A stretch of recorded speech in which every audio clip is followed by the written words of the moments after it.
Hi, everyone, and welcome back to the Coming Out Cosmic podcast. My name is Christine Nowinski, ET contactee, awakening coach, and founder of Coming Out Cosmic. This podcast is for those who simply love aliens. They want to learn more. And I'm sorry, I'm like laughing because the baby's foot is kicking me right now. Oh my goodness. At the time of this recording, I am 38 weeks pregnant. I do apologize for not having episodes posted last week and the week before. Just going to blame some pregnancy things. And also, I've been working very hard on the Galactic Origin Experience, which is your opportunity to learn where you come from in the cosmos. Specifically, which constellation you come from, which is channeled by Laura Di Piazza. She channels one of the 88 different constellations that are in our sky.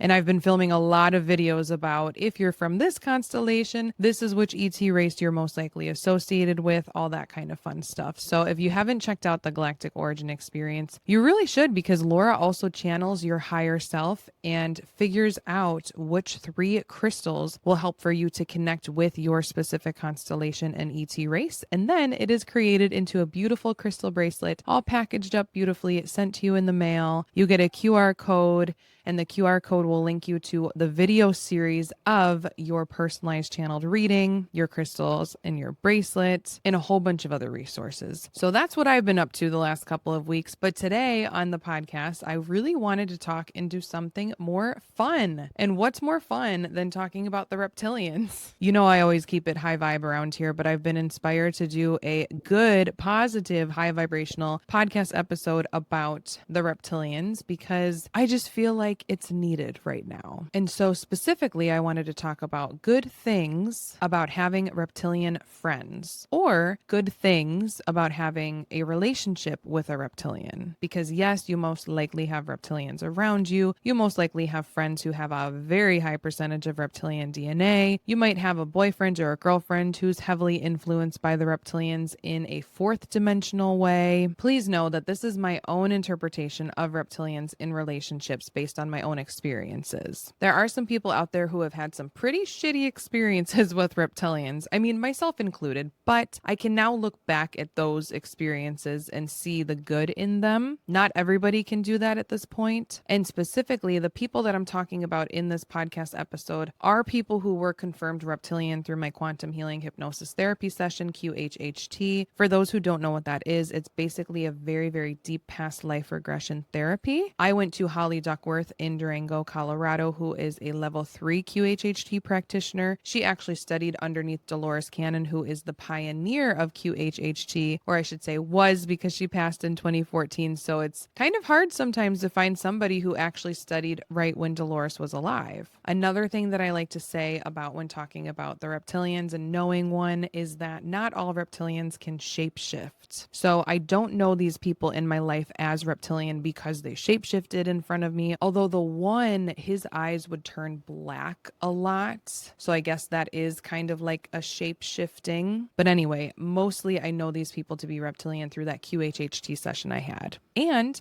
with my own intuition. That is the first thing that will give away when you're around somebody who's a reptilian. And if you want more information as far as how somebody can be reptilian, I would direct you to my Reptilians course, which is only $37. It's found in my Pensite link in bio, and I will link it down below in the podcast show notes. It's a really good deal because this information is not very easy to come by. So let's move forward. What are some good things about having a friend who is reptilian? I will say that they are usually very charming in a manipulative way, but this makes them really good wing men and wing women. So say you're at the bar and you think that, oh, it would be really cool if I had the guts to go up to this person over here. Well, if you have somebody who's reptilian around you, they will most likely be very, very good at manipulating that person to get you to go over to them. And again, manipulation, it can be seen as like a good thing, a bad thing, whatever. It could be neutral, but because they have that charming quality to them, they're usually very good at like coercing people to do something so that you can actually meet them. And in the situation of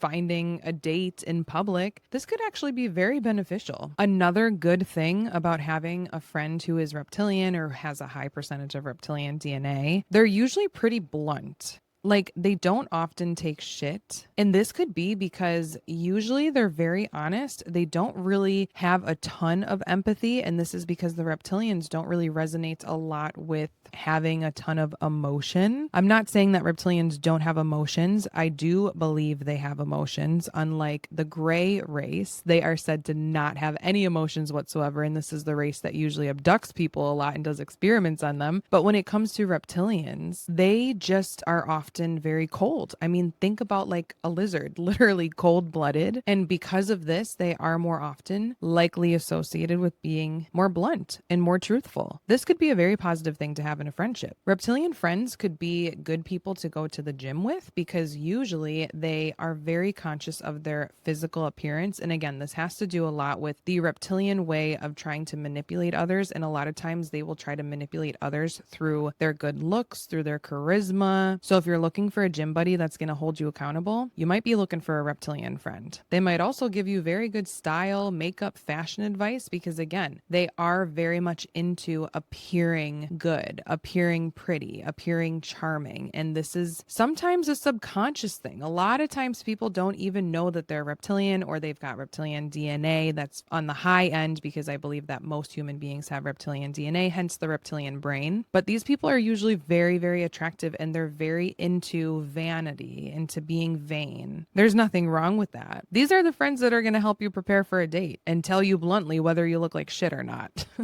Other things to note about reptilian friendships, these are not all necessarily very positive things, but it can help you to discern whether or not you do have a friendship with a reptilian. They may not always feel extremely supportive of you, and there's a couple of reasons for this. Let's say that you're doing really well in life. You're living your light, you're shining your light. A lot of times reptilian friends won't like this because you're shining your light. And a lot of times reptilians are not necessarily wanting for people to be living their light because they do tend to be a little bit more low vibrational. And when you are living your light, you're more high vibrational. They might not show support in your happiest moments because they don't want to be around those high vibrations. I'm not saying that there's not high vibrational reptilians out there because absolutely there are. But at least in my experience, I've been around more of like the low vibe reptilians, and they just seem like they're not as genuinely supportive in things that I'm doing sometimes because maybe they just don't like the light that I'm spreading. They're more in that low vibrational state, if that makes sense. Or if they do seem happy for you about something, it doesn't seem super authentic or genuine. This again is a spreading of light thing. Generally, reptilians do not resonate with that much light. And so you might find that if you are a natural light worker, or if you are naturally in your joy or spreading light, you may find that these reptilian friends may come and go during these moments of your life. If you're in a very high vibrational point in your life,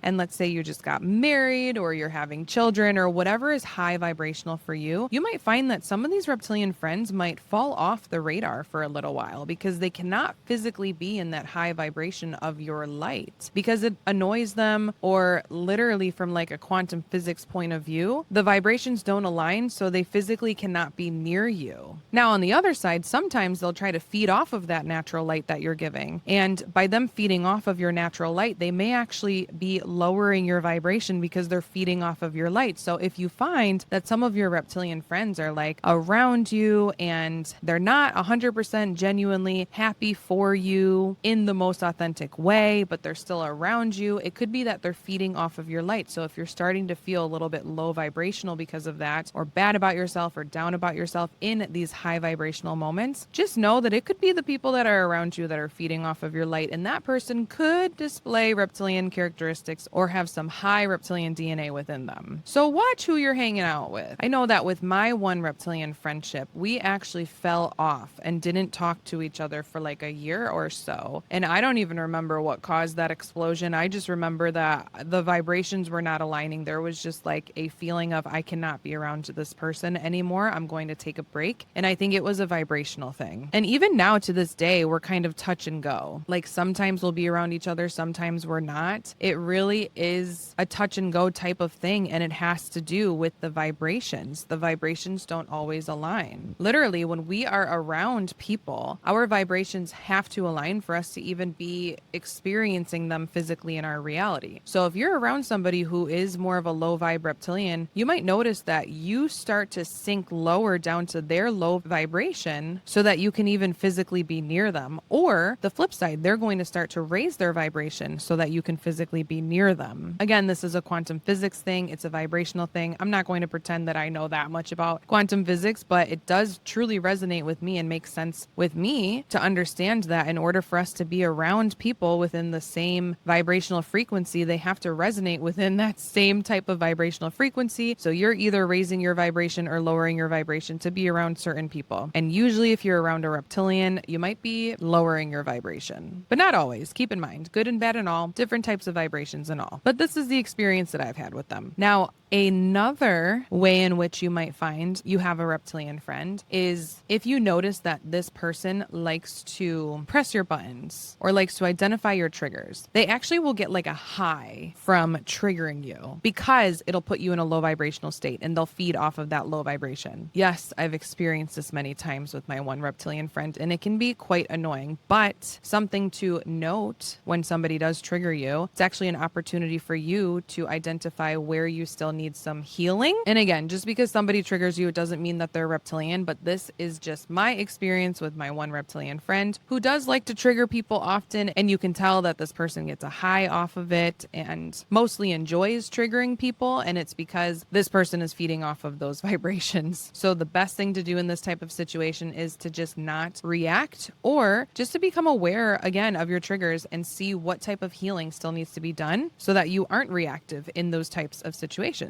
So that's a positive thing about a reptilian friendship is if they are trying to intentionally trigger you because they're feeding off of that insecurity, they're feeding off of those low vibes, they're feeding off of that reaction, it's a perfect opportunity for you to identify where and when it's time to do some shadow work and some healing for yourself. So now let's talk about some good things about being in a relationship with a reptilian. Again, the reptilians often use good looks and charm to manipulate people, but it's not necessarily a bad thing to date somebody who's good looking, right? Although, no offense, my ex was definitely not the cutest and he was definitely reptilian, but he was obsessed with going to the gym. So there's that component to it. So remember, these are just some of the things that I've experienced when it comes to reptilians and relationships. Not everybody's experience is going to be the same. So with this concept of reptilians wanting to be more attractive so that they could subconsciously charm people and manipulate people, this usually means that they are very conscious of their health. So it could be a good thing to be in a relationship with somebody who is conscious of their health. You know, this means that you're going to be eating better, maybe going to the gym together. This could be a very positive thing within a relationship, but watch out for if and when it ever comes to a point where they become very narcissistic about it and too confident about their looks, because this can definitely affect a relationship when you find out that someone's becoming more narcissistic than charming. So if you're looking for somebody who is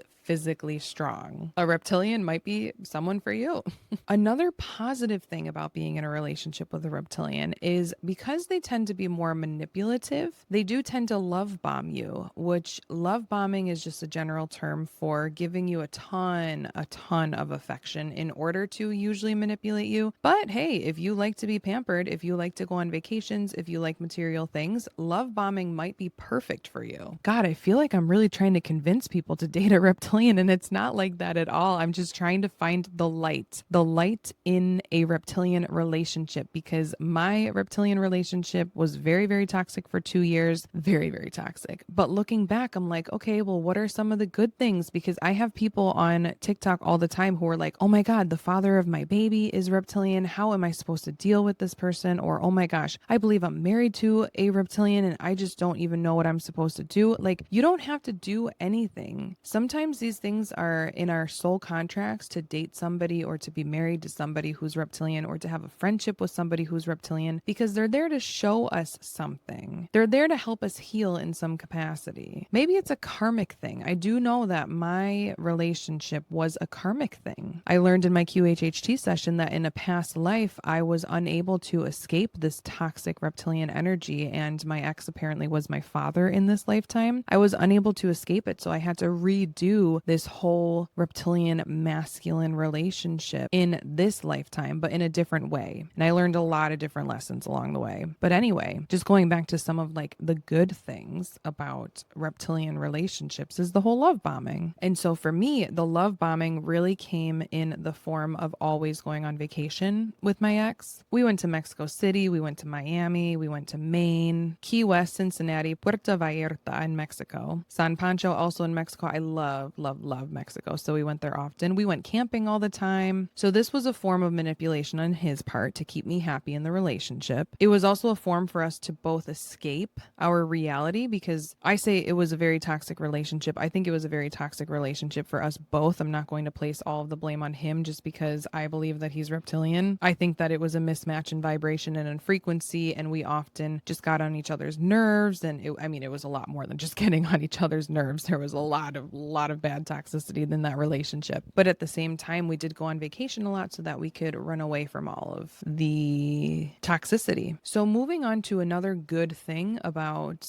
being in a relationship with a reptilian is that they are very protective of their offspring. They are very great protectors. They are great parents. And this is in my experience. I'm not going to say always, but they are very protective of their offspring. So for me, this wasn't necessarily a good thing because my ex already had kids. And so he really pushed them on me and really wanted for me to be an equal protector of his offspring. And I was just not ready for that. I was very young in the relationship. He was much older. And that's another sign of being in a relationship with a reptilian, is if they are much older than you, it is a manipulation thing. You are easier to manipulate if you are younger. At least it was in my case. But he was a fantastic father. I really admired him for that. I'm trying to really think if there was anything else that was good that came out of that reptilian relationship, or if there was anything else that's good about being in a friendship with a reptilian. But I think that's all that's coming to me right now, because I'm not saying that like reptilians are always bad, but I've had a lot of bad experiences with them, including with these two that I'm talking about right now. But I wanted to keep this episode somewhat vibrational because this does come up on my TikTok a lot. Like, okay, I talk a lot about the reptilians and how to spot them and how they can be more negative. But at one point, somebody was like, well, what's a good thing about reptilian? And I'm like, oh my gosh, well, there are a lot of good things about reptilians because there's good and bad in all species. But my own experiences have been more toxic and more bad. So I do hope that you found some sort of positivity in my own experiences as I tried to explain them to you, because that's about all I got right now. And honestly, I've got some pregnancy brain going on right now. So I feel like it's about time to end the podcast. All in all, in conclusion of this podcast episode, please take what resonates, leave what does not resonate. If you want to figure out how to find out if you're in a relationship or if you're in a friendship with a reptilian, check out my $37 reptilian course, link down below. I've got a plethora of examples and even more information about the reptilians there, including how somebody can be a reptilian, because I know that that's very confusing for some people. Like how is somebody a reptilian and they don't even know that they're a reptilian? Well, it is very, very possible. So you can find that all in my course. And also keep in mind, reptilians are not all bad. There's good and bad in all species. My experiences have mostly been on the negative side, but I really felt like I should do an episode where I can explain to you what are the more positive things about being in a relationship or being in a friendship with a reptilian. As for my next podcast episode, I will do my best to deliver another one next week, but I think